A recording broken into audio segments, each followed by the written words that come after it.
Welcome to this video on demand and supply.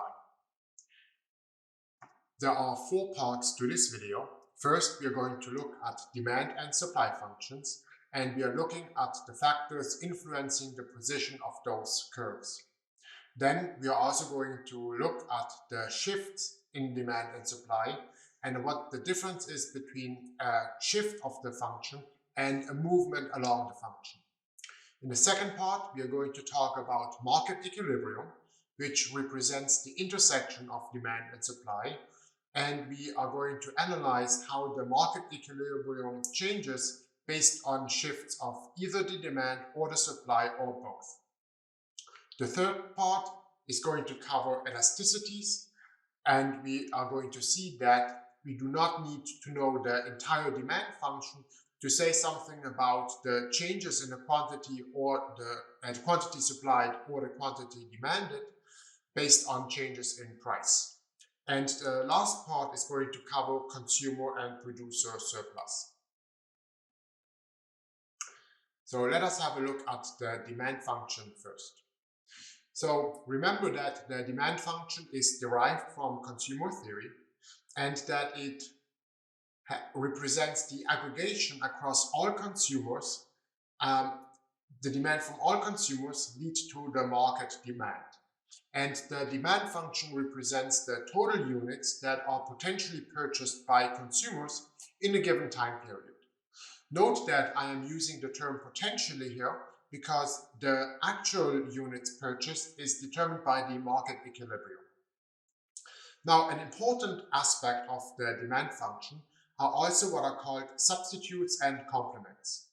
So substitute goods are goods that can serve as a replacement to a certain degree. For example, you can replace chicken with beef, or you can think about Pepsi and Coca-Cola. Complements, on the other hand, are goods that are usually purchased in combination. For example, milk and breakfast oats. In consumer theory, we have seen that there are multiple variables influencing the shape and the position of the demand function. We have seen that there is the own price, but it also depends on the price of the other good and as well as income. Now, in general, there are many more variables that are influencing the demand function besides the own price, but there are also the price of substitutes, the price of complements, and many other factors such as advertising, taxes, subsidy, weather, etc. For example, regarding weather, you can think about the demand for ice cream, the demand for natural gas, and so on. Now, the demand function is generally represented as the quantity being a function of the factors that I have mentioned before. Now, there are 3 ways to represent a demand function or a supply function for that matter. And we can either have the functional form. So here we are looking at the demand for natural gas, where we have Q is equal to 200 minus 4P minus T divided by 2, where T represents the outside or the ambient temperature. So you can see that if the temperature is increasing, then this is actually going to reduce the demand for natural gas. We can also think about the representation of the demand in a table format. So you can have, for example, the price of ice cream, and then you have the corresponding quantity demanded for ice cream. Now note that, and this gets more into statistical analysis, that if you have a table form where you are having the price and the quantity, then you have to be very careful in estimating the demand curve based on price and quantity data only, because you are going to have something that is called an identification issue. But note that this is well beyond the scope of this class. Now, the last possibility to represent the demand function is actually through a graphical representation in a graph. So we are going to look at the demand function for natural gas when the price is when the temperature is 80 and when the temperature is 20. Now here we have the demand function for natural gas, And now assume that the price at the temperature is equal to 80. So we have to plug in 80 here. So the demand function is 200 minus 4 times P minus 40, or is 160 minus 4P. So when we draw this, we have P, we have Q, and hence if P is equal to 0, then we have a demand of 160. And if P is equal to 40, then you can verify that at the price of 40, the demand drops to 0. Right? So because 4 times 40 is 160, and 160 minus 160 is 0. So we have a demand function like this. Now this is true for the temperature of 80. Now note that if you pick a particular price, suppose you have a price of 30,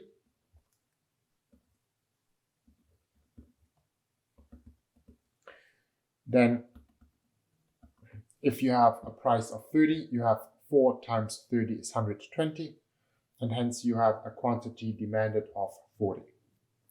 Now note that if the price decreases to say 20, then we are actually having a movement along the curve. So we have 20 here.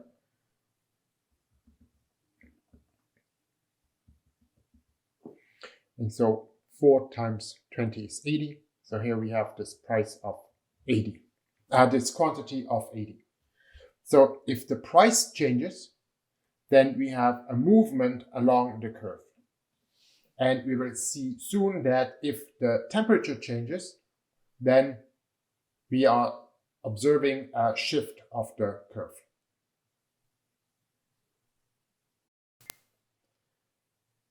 Let us draw the demand function for natural gas when the temperature is 80 and when the temperature is 20. So let us first do the calculations for when the temperature is 80. Then the above function can be rewritten as follows. We have Q equals 200 minus 4 times P minus 80 divided by 2. And hence this boils down to 160 minus 4 times P. So this is then the demand function when the temperature is 80. So let us draw this on the right-hand side here.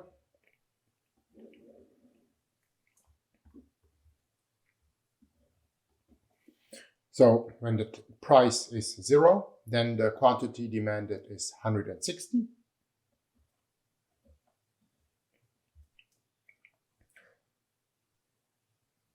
And when we have to find out at what choke price is the quantity demanded 0, so we have to solve this for 0.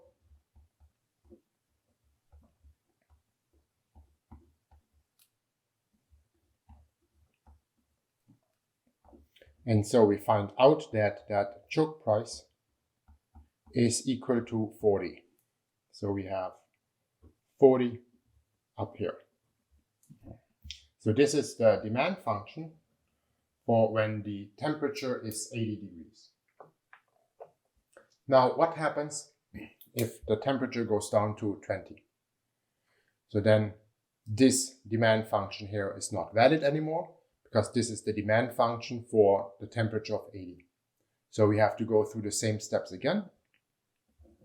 So we have Q equals 200 minus 4 times P minus 20 divided by 2. So this can be rewritten as 190 minus 4 times P. And hence, if the price is 0, then the quantity demanded is 190. And then we have to find out what is the choke price. The choke price in the sense that when does the quantity demanded drop to 0. So again, we set this equal to 0.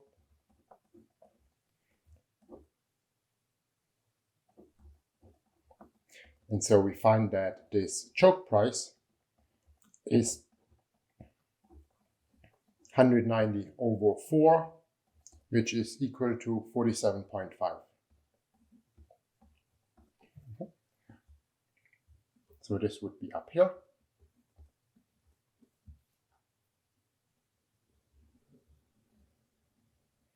So now we have the demand function for when the temperature is equal to 20. And the other one is when the temperature is equal to 80. And since this is natural gas, it makes sense that with the temperatures dropping, people need to heat their home. And hence, we have this rightward shift of the demand function.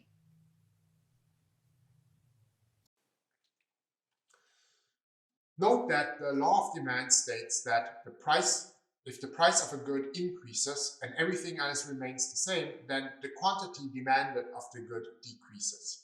Here we are going to represent a movement along the demand function if the price changes. Everything else remaining the same in economics is called ceteris paribus. Now this is very different from a shift in the demand. So if there is any variable that is influencing the demand other than the price, then this results in a change in the demand. That means the demand function is shifting either to the left or to the right. So there's a difference between a change in the quantity demanded, which represents a movement along the curve, and a change in the demand, which represents a shift of the curve. Let us look at some factors that shift the demand function. So here we have the demand function for beef. And so we are interested in what happens if there's an increase in income. We have seen in consumer theory that with higher income, people can of course afford more. So in this case, the demand function for beef would be shifting to the right. The same is true if we are again considering the market for beef, and we are going to observe an increase in the price of chicken. Now, chicken can be considered a substitute for beef, and hence if chicken becomes more expensive, people are going to purchase less chicken and they are going to switch to the substitute. In this case, the substitute would be beef, and hence here, if we have an increase in the price of chicken, we are also going to see an increase in the demand for beef.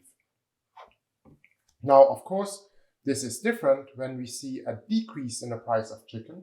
Since chicken, again, is a substitute, people are purchasing more chicken and they are shifting away from beef.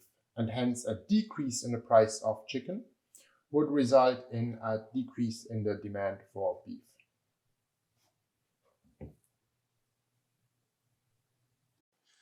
Now here I have some factors influencing the demand curve and how they influence either a right shift or a left shift. So let us have a look, for example, at the factor population. Okay, so here this arrow represents that if population is increasing, then this results in a right shift of the demand function, because more people are going to naturally increase the demand for a particular good. So a population increase is shifting the demand function to the right, whereas a population decrease is shifting the demand function to the left. We have opposite effects here when we have substitutes and complements. Think about a substitute again if you think about chicken and beef. Then if the price of beef increases, that means people are going to consume less beef, and hence they are switching to chicken, and hence that if the price of beef increases, then the demand for chicken is going to increase because people are switching to chicken. Okay, so this is the way of how you interpret this table. Now, next, let us have a look at the supply function. The demand function was derived from consumer theory, whereas the supply function was derived from producer and cost theory. Similar to the demand function, the supply function represents an aggregation across all firms, and that leads to the market supply function, the total units potentially sold by firms in a given time period. Very much like the demand function, the market equilibrium is what determines the actual units sold. And remember that the supply function is based on profit maximizing behavior of the firm. From producer theory, we have seen that the input prices W and R are affecting the supply function. Remember that W was the wage rate associated with labor, and R was the rental rate of capital associated with the input capital. But of course, there are many other aspects of the supply function that are, or there are many other factors that are affecting the supply function. Taxes, subsidies, weather, for example. Weather, you can think about, for example, crop farming or farming, that if you have a bad weather event, that this may reduce your supply. There is also the general representation of the supply function, which would be the quantity supplied as a function of price, wage, rental rate, and then taxes and subsidies. And of course, there are many other goods. Now note that economists are deviating a little bit here of how the functions are drawn. So usually a demand function is represented as the quantity as a function of price, but this would suggest that we would have price on the horizontal axis and quantity on the vertical axis, but economists actually draw it reverse in the sense that we have the quantity on the horizontal axis and the price on the vertical axis. Now, there are many things that can influence the supply function. And again, here we have to differentiate between a change in the quantity supplied and a change in supply. So for example, if the output price changes, then there is a change in the quantity supplied, and we are talking about a movement along the curve. And we have seen this behavior in the video about cost theory. If anything else changes, for example, higher taxes or more subsidies or change in wage, etc., then we are also shifting the demand function, shifting the supply function. So for example, if the price of input is increasing, that means that it is getting more expensive, shifting the marginal cost function of an individual firm upward. And so hence we are seeing a leftward shift or an upward shift of the supply function. Now, let us have a look at the market equilibrium. So the market equilibrium is determined by the intersection of the supply and the demand function. And it results where there is no market imbalance, in the sense that excess supply or excess demand is equal to zero. A market imbalance means that the price is above the equilibrium price, meaning that there is a mismatch between supply and demand. If the price is above the equilibrium price, we have a situation where we have excess supply. If for some reason the price is below the equilibrium price, then we are talking about a situation where we have excess demand. And we are going to see in a subsequent video what causes those market imbalances. And here the keywords are, for example, a price ceiling or a price floor. Now, let us have a look at two numerical examples related to market equilibrium. Here, in the first case, we are having the demand as a function of income, and we have the supply as a function of price. And we are going to look at the market equilibrium if the income level is 25 and if the income level is 50. Let's go through some calculations here. So in our first numerical example, we have the following demand function: 300 minus 2 times P plus 4 times I, where I represents the income. The supply function, we have 3 times P minus 50. Now let us calculate the market equilibrium if the income is equal to 25. So in this case, we have to plug in 25 here. So we have 300 minus 2p plus 4 times 25. And this demand has to be equal to the supply. So we have 3 times p minus 50. So then the left-hand side can be written as 400 minus 2p is equal to 3p minus 50.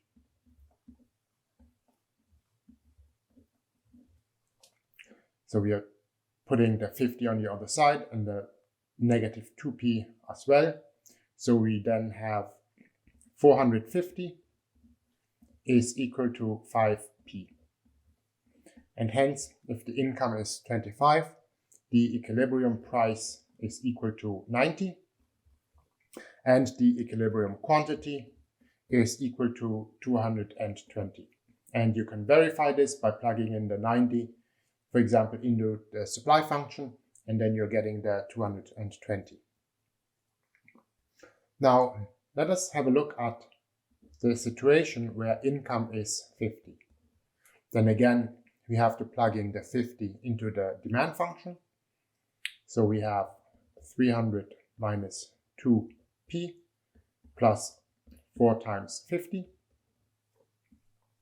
equals the supply function of 3p minus 50. So we have then 4 times 50 is 200. So we have 500 minus 2p is equal to 3p minus 50.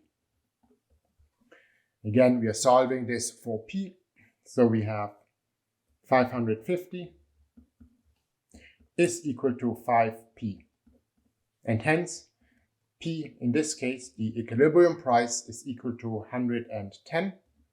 And the equilibrium quantity is equal to 280. So if you were to draw this, how this would look like is you have price and quantity, and you have the initial demand function. And suppose that this is the demand function if the income is equal to 25. You have a supply function, and you have an equilibrium quantity of 220 and an equilibrium price of 90. Now, if the income increases, so now if the income is equal to 50, you now have a higher quantity of 280, and you also have a higher price of 110. Okay, so this is how the numerical example translates into a graphical example.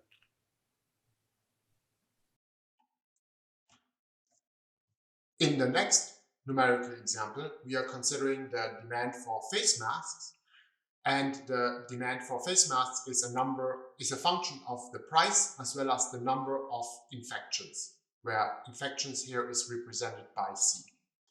So we have the demand function and we have the supply function. And if there are no infections, that is, if C is equal to 0, we will see that the equilibrium price and quantity are 2 and 5 respectively. And then we are going to look at the change in the equilibrium price and quantity if the infection rate is at 6. Now let us look at a second example where we have the demand for masks, which is a function of the number of infections. So we have the demand is equal to 7 plus C minus P, where C represents the number of infections. And we also have a supply function, which is simply 1 plus 2 times P. So if there are 0 infections, so if C is 0, then the demand function boils down to 7 minus P is equal to 1 plus 2P. And then when you solve this for P, you get 6 equals 3P. And hence, in this case, the equilibrium price is equal to 2. And the quantity demanded at that price, as well as at 0 infections, is equal to 5.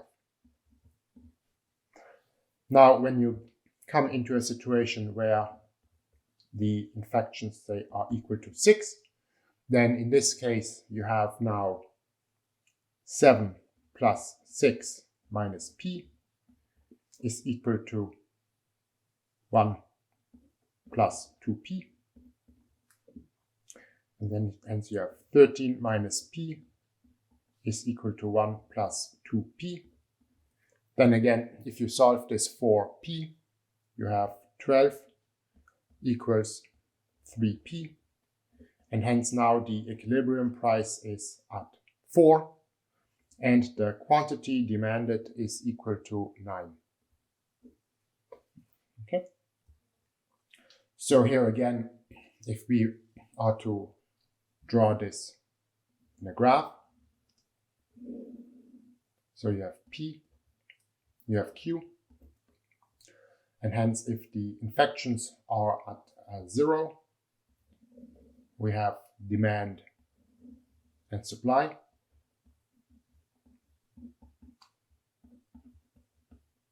And of course, this demand is if the infections are 0.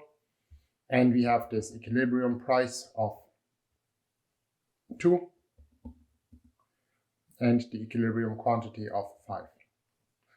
But then when you suddenly have a demand for the face masks, then you have a shift in the demand to the right. And hence this also then, so now here you have the demand for if the infection rate is at 6.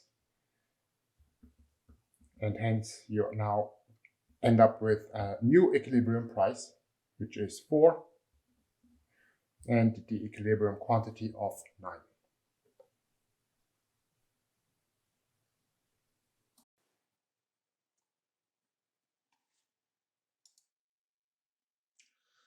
Now, let us have a look at 3 different changes to the market equilibrium. In the first change, we are considering the demand for heat pumps, and heat pumps are powered by electricity, and we see of what happens to the market for heat pumps if there is a higher natural gas price. A higher natural gas price reduces the demand for conventional gas-powered furnaces and increases the demand for heat pumps. Then we are going to look at a second case where we are looking at the supply of heat pumps if there are government subsidies to the firms producing those heat pumps. And then in a third step, we are combining the 2 previous situations, higher natural gas price and government subsidies to firm, and we are looking at what happens to the market equilibrium.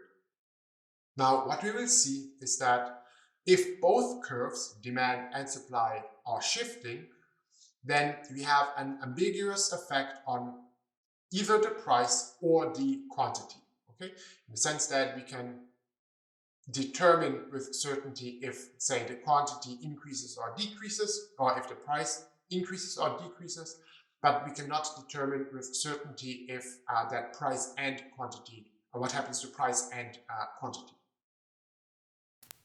Let us have a look at changes in the market equilibrium. Consider the market for heat pumps, which I have drawn below. And we have a supply function as well as a demand function for heat pumps. And initially, we have an equilibrium quantity, let's call this Q star, and we have an equilibrium price, let's call this P star. Now, suppose that because of the natural gas price, which is increasing, suppose that people are switching to heat pumps. Note that heat pumps are using electricity instead of natural gas. Okay, so if you have the natural gas price increasing, people are switching to electricity-powered heat pumps, and hence you are going to see an increase in demand for heat pumps. So we have a rightward shift of the demand function, and that is going to result in a new equilibrium quantity. Let's call it Q double star, and let's call it P double star. And so you can see that since we now have a price increase, firms are supplying more heat pumps, and we also have, which is caused by the increase in the demand. Now, suppose that in second scenario, we have government subsidies. And here we have specifically, we have government subsidy to firms that are producing heat pumps. Okay, so now here we have government subsidies for heat pump producers. Now, what this means is that remember that the supply function represents the marginal cost curve. So the cost becomes cheaper, and hence the supply function is shifting to the right. So now here we have the supply with producer subsidies.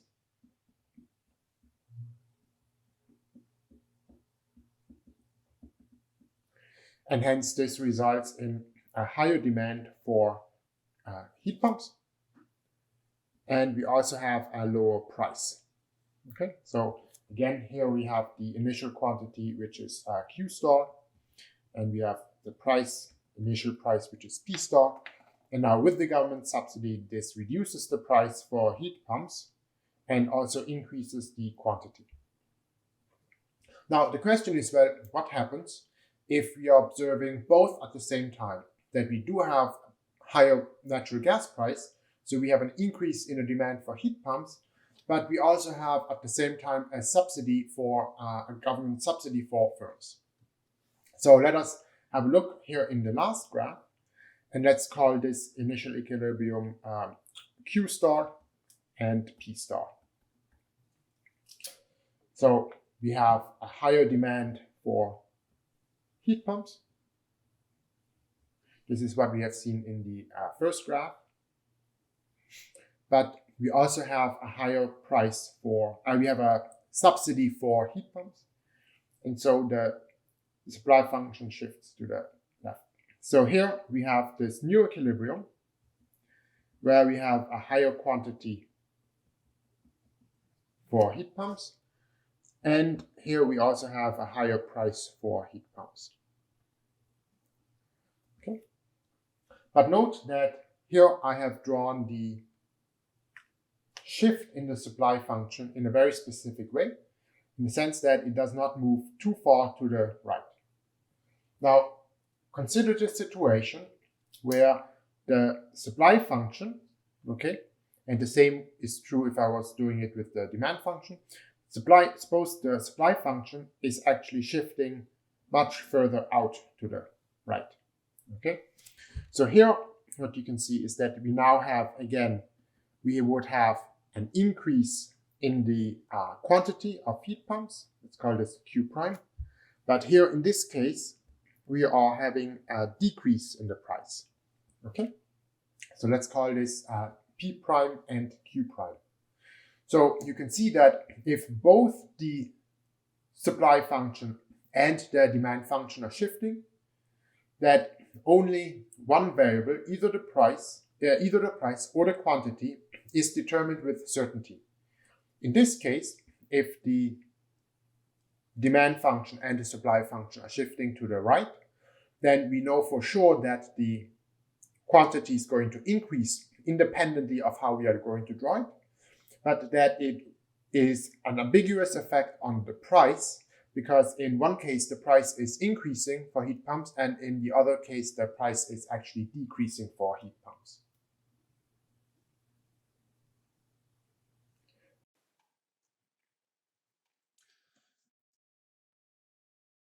Now, this table here summarizes the effects of the shifts when both, or the effects on market equilibrium when both curves shift.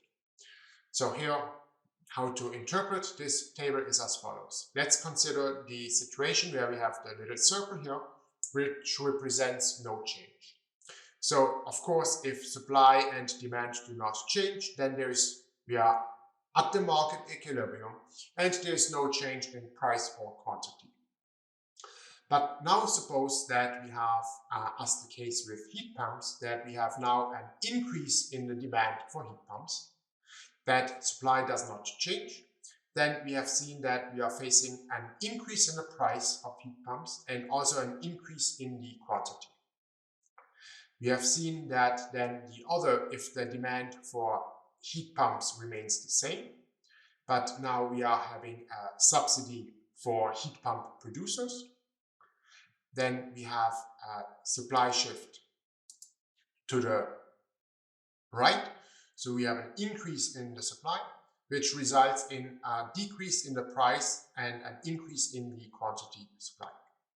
Now, if we are in a situation where we have an increase in the demand and an increase in supply, then we see that we have the quantity is determined with certainty, in the sense that the quantity is going to increase, but we are going to have an ambiguous effect on the price of heat pumps. To determine the exact effects, we would need to know the functional forms, and hence we would need mathematics here. The next topic we are going to look at is elasticity. Now, the elasticity measures the percentage change in one variable, usually the price, divided by the percentage change in some other variable, usually the quantity. The best way to explain the concept of elasticity is to look at an applied example. Elasticity is a unitless measure, and assume that the own price elasticity for a good is negative 0.6. So what this means is that if the price of the good increases by 1%, then the quantity demanded changes by negative 0.6, the elasticity, times 1%, or negative 0.6%. So a 1% increase in price results in a decrease in the quantity demanded by 0.6%. The same is true if we are observing a price decrease by 3%, then this changes the quantity demanded by negative 0.6 times negative 3%, and results in an increase in the quantity of 0.18%. Now, other elasticities of interest besides the own price elasticity is income elasticity, in the sense that how is the quantity demanded affected by income, and there is also the cross price elasticity that can determine whether we are talking about a substitute or a complement. Cross price elasticity means that how does the quantity of, say, breakfast oats, the quantity demanded of breakfast oats, how does it change if there is a change in the price of milk, for example? Here we have the equations for the various elasticities. and it is best to explain those equations by using an applied example. We are looking at the elasticity in the case of a linear demand function, where the demand function is Q equals to 8 minus 2p. Let us do an example calculation for the own price elasticity. And let me just write down the equation for the own price elasticity. So we have seen this on the previous slide. So it is epsilon is equal to the price of good I divided by the quantity of I times the change in Q over the change in the price. Okay? So let us go through some calculations here. So let us first consider this point A here. Okay? And so we know that the price is equal to 3 and the quantity is equal to 2. So we have, for point A, let's call this epsilon A, we have the price is equal to 3, quantity is equal to 2. And now the question is, what is the change in quantity over the change in price? So consider the situation where you are going from point A to point C. Okay? So if you're going from point A to point C, then the change in the quantity is going from 2 to 6. So the change in quantity is equal to 4. And if you're going from point A to point C, the change in the price is equal to -2. Because you're going from 3 to 1. And hence, in this case, the change in quantity over the change in price would be -2. Now, let us consider the case where you are going from point B to point A. So if you're going from point B to point A, then the change in the quantity goes from 4 to 2. So the change in quantity would be -2. And the change in price would be from 2 to 3 would be equal to 1. And hence you can see that here the change in quantity over the change in price is equal to -2. And the same is true here, that the change in quantity over the change in price is equal to -2. It turns out that for a linear demand function, this term here is constant. In our case, this is -2. So here we have -2. And hence at point A, the elasticity is equal to 3 divided by 2 times -2. And hence it is -3. Now we can do the same calculations for point A. So the elasticity at point B, at point B. So here we have the price is equal to 2. The quantity is equal to 4 times -2. And hence at point B, the elasticity is -1. Now let's do the same calculations for point C. Here we have the price is equal to 1. Quantity is equal to 6 times -2. And hence at point C, the elasticity is -1/3. So you can see that for a linear demand function, the elasticity is actually changing.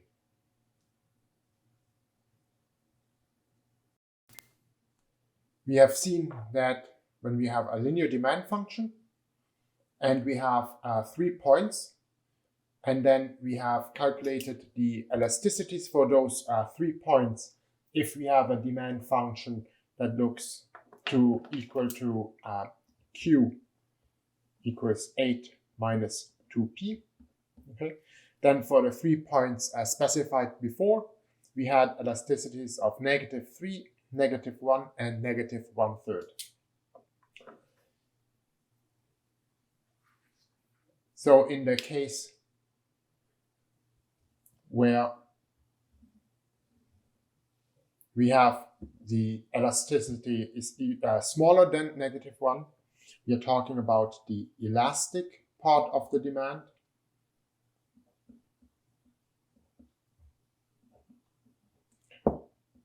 In the sense that if the price increases by 1%, then the quantity demanded changes by more than 1%. And then we also have the inelastic part of the demand. So here we have inelastic part of demand. And in the case of the inelastic part, that means if the price changes by 1%, then the quantity demanded changes by less than 1%. As mentioned before, the demand is elastic if the percentage change in quantity is greater than the percentage change in price. The demand is inelastic if the percentage change in quantity is less than the percentage change in price. And as I have mentioned before, when we are talking about complements and substitutes in the case of cross-price elasticities, then if the cross-price elasticity is negative, then we are talking about complements. And if the cross-price elasticity is positive, then we are talking about substitutes. Now, we have seen that the elasticity along a linear demand function is not constant, but sometimes we are interested in just modeling a demand function with a constant elasticity. In this case, we are looking at what is called an isoelastic demand function. And here on the left-hand side, I have an example of how this demand function would look like. So in this case, we have this boat shape, and along the demand function, the elasticity remains constant for all the quantities and price combinations. We also have the special case of a perfectly inelastic demand function, where the quantity is always, the quantity supplied is always, or the quantity demanded is always identical, independent of the price. So usually goods that are inelastic are goods that are necessary for every day or for life. You can think about life-saving medications, food. Also, gasoline is not perfectly inelastic, but it is usually a very inelastic good. Perfectly elastic, on the other hand, are goods that, with small changes in price, that result in large changes in the quantity. Perfectly elastic means that there is a single price, and basically at that price there is the demand. The quantity demanded is infinite. Now, the question is, what is the connection between revenue and elasticity?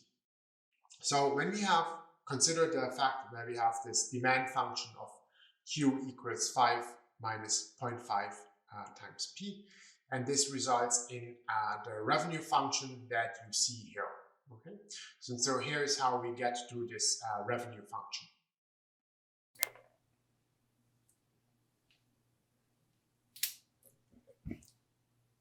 If we have a demand function that is written as Q equals 5 minus 0.5 P, and if we want to calculate the revenue or a function of revenue as a function of the quantity, then we have to invert this demand function first and solve it for P. Okay? So here we have then Q minus 5 is equal to negative 0.5 P. And then if we divide both sides by negative 0.5, then we are getting P is equal to 10 minus 2 times Q. Okay, and so now since revenue is equal to P times Q, then we can write 10 minus 2 times Q times Q, and this is then the expression for the revenue.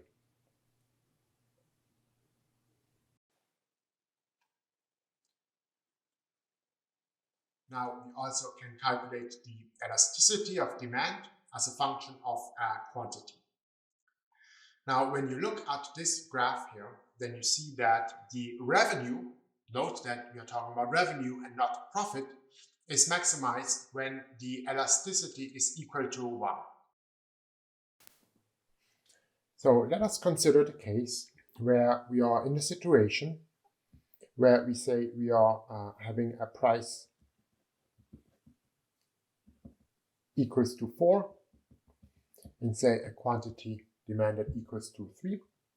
And we are in this situation and we would like to know, we would like to increase the revenue.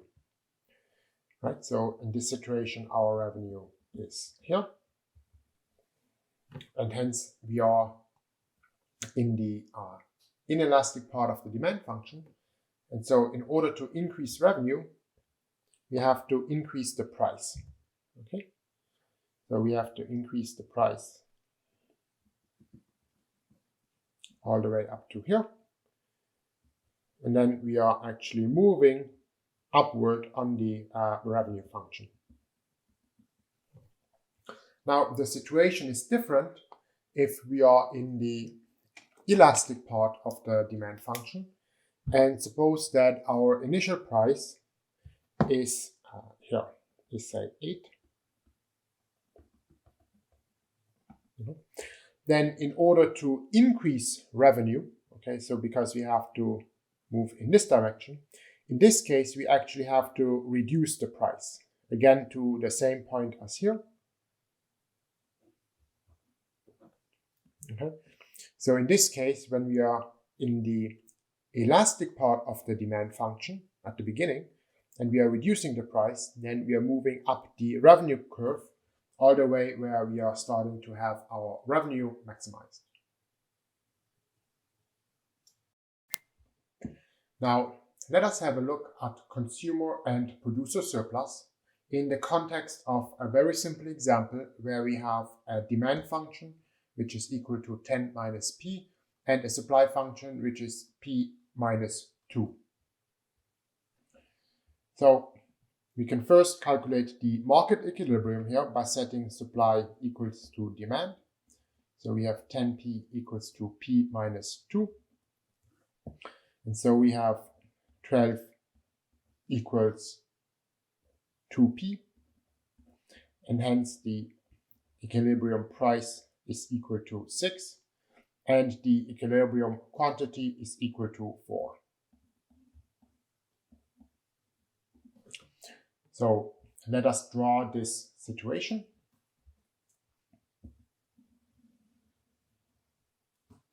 So we have P, and we have Q. So when we draw the demand function, in this case the demand function goes from 10 to 10. And we have a supply function. It looks like this. So we have supply and we have demand. And we have seen that the equilibrium quantity is equal to 4 and the equilibrium price is equal to 6. Okay, so this is the situation that we are currently facing. Note that at the price of 6, that we have consumers in the market that are willing to purchase the good even if the price was above $6. since the choke price is 10. That means that even if the price is very high, or even like a little bit below 10, that we have consumers that would be purchasing the good.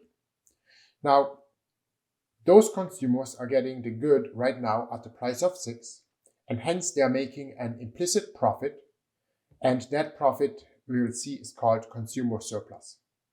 So picture a consumer who would be willing to pay 9. Then that consumer gets the good at $6, so that consumer is getting a surplus of $3. This is true for all the consumers whose willingness is more than $6 to purchase the good, which means that this can be represented by the triangle, which is below the demand curve and above the price all the way to the equilibrium quantity. And this is the consumer surplus.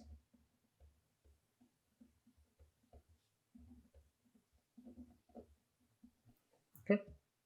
Now also note that the consumer expenditure would be the $4 and the quantity of 4 times 6. So would be the consumer expenditure here would be at 24, which would be the entire rectangle, rectangle below here.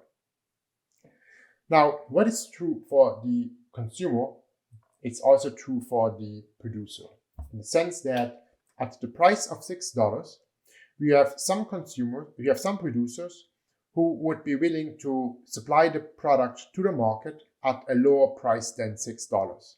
Okay? So those producers are also making a profit, and hence, since this is true for all the producers who are willing to supply the good at the price lower than 6, we have the triangle below here, which represents the producer surplus.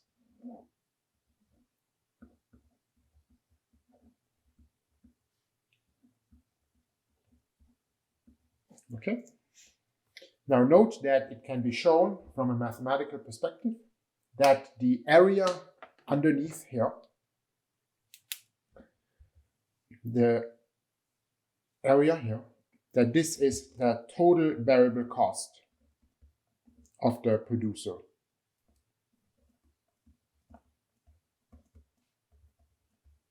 Okay, so you can think about that the rectangle here is what consumers pay, would be the 24, and then that the area here, since this represents the total variable cost, minus what the consumer pays, leaves the producer with a surplus. Note that the difference, and this is important, note that the difference between the producer surplus and the profit is the fixed cost, which is not visible in this graph. Okay, and hence producer surplus is not equal to profit, but we also have to take into account, we have to take the producer surplus minus the fixed cost in order to actually get the profit. Note that both items taken together, so usually we say the consumer surplus we abbreviated with CS, and the producer surplus is abbreviated with PS. We write this, we have the so-called social welfare,